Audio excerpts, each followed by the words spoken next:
Yeah, no, it's exciting. Leg 7 is the big Southern Ocean leg around Cape Horn and up to Brazil, and really it's the leg that the Volvo Ocean race has been defined by. So no, it's great to be back as a team and ready to go, and yeah, we're really excited to get out there and get back to the offshore sailing.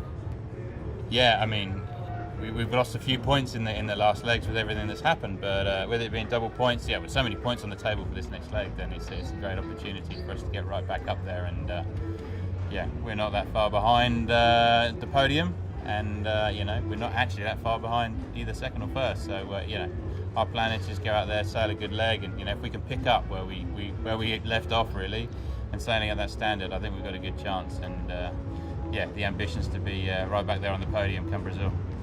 Yeah, it's always a special moment rounding Cape Horn, and I think half the time I've been around I haven't even got to see it, but just knowing you've gone past it on the map is a massive milestone, because you are just coming out of just over 2 weeks normally of some pretty full-on Southern Ocean conditions, and it's a real milestone in the leg. Not many people have gone around Cape Horn. I don't know if it's true or not, but people have said there's less people gone around Cape Horn than have gone up to the top of Everest. So it's something very special for a sailor to do, whether you're racing or not, and it's no mean feat, and it's also no secret that we're actually getting quite late in the season for rounding the Horn in this race. So potentially the weather's getting worse. Certainly the low pressures are getting a bit more frequent and a bit more potent. So certainly in this race, when we're rounding the Horn as late as we are, it'd be really nice to get round, and then we're heading back up to the relative safety of the North Atlantic. But that's not to say that's the sort of race over. It's easy to relax when you get around the Horn, but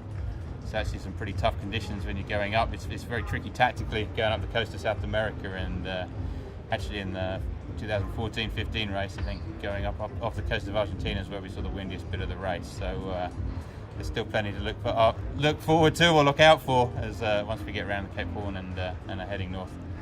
Yeah, I guess the thing that differentiates the Southern Ocean in the Pacific compared to maybe the Indian Ocean or the Atlantic is you're just that much more remote. There's just so much less land between leaving New Zealand and arriving at Cape Horn. And I think you get to Point Nemo where you're closer to the space station than you are to any land, and that's one of the bits of the Southern Ocean that really demands so much respect, because if anything does happen, then your only source of help or assistance are from your fellow competitors. So it's a pretty ferocious bit of ocean when you think of the conditions we'll sail in, and the potential for a gear failure or something like that, and how many miles you've got to do if you've got to limp into port somewhere. So really it's important to manage the boat, and obviously we're all going to be racing and going as fast as we can, but at the same time we're always walking that fine line between performance and looking after the boat, and this leg more than any, it's really, really important.